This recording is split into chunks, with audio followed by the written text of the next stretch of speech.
Distinction family, welcome and welcome back to Distinction in Mathematics. The previous video we did 2023 supplementary exam paper 1. I would appreciate that you watch that 5-minute video, and please do not allow yourselves to struggle when it comes to solve for X. We will be doing enough questions from the past papers to understand, so please subscribe to the channel and don't miss a thing. So today's video we are doing 2022 supplementary exam paper 1 and focusing on 1.1.1 and 1.1.2. And the reason why we are focusing so much on solve for X is because I want us to master the first 2 questions of solve for X in our paper 1 in basically every exam. So we have our first equation, which is x squared minus x minus 20 equal to 0, and we are asked to solve for X.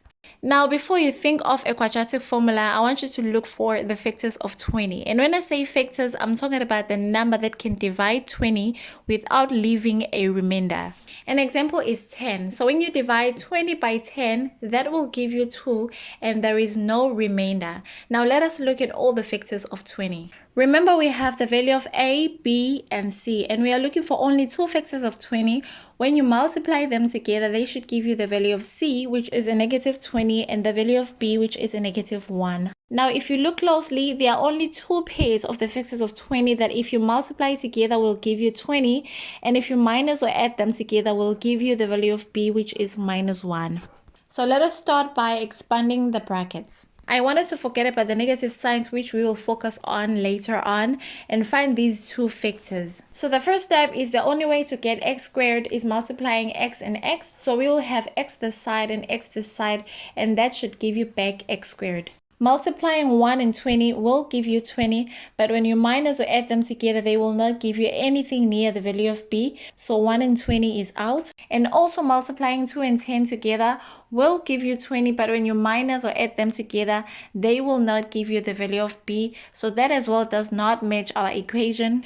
So let us look at 4 and 5. Multiplying 4 and 5 together will give you 20, and when you minus 4 from 5, you will get 1. So these are the factors that we are looking for. And remember, when you multiply a negative with a positive, you will have a negative sign. Now the sign of B has to correspond with the bigger factor. So you will have minus 5 and positive 4.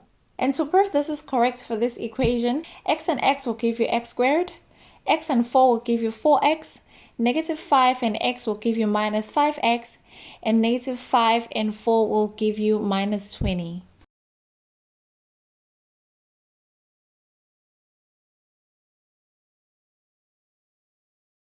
So at this point, you equate what you have on your brackets to 0 and take these values to the other side of the equal signs, and those are going to be your x values.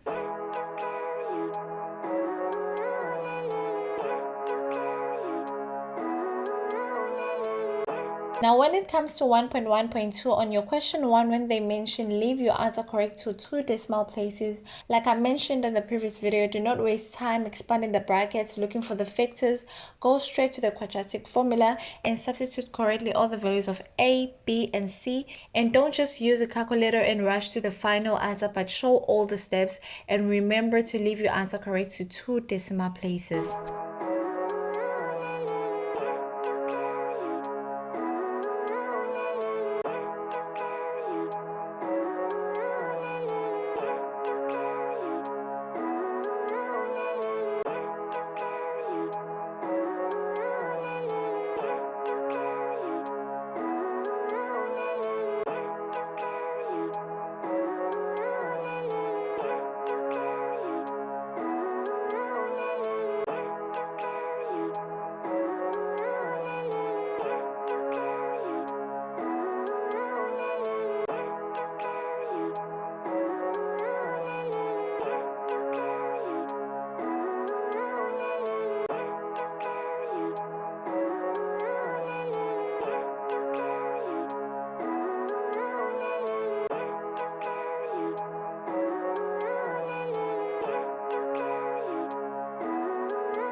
Thank you for watching, and don't forget to subscribe. And if you think this video was helpful, please give it a like and leave your questions in the comment section.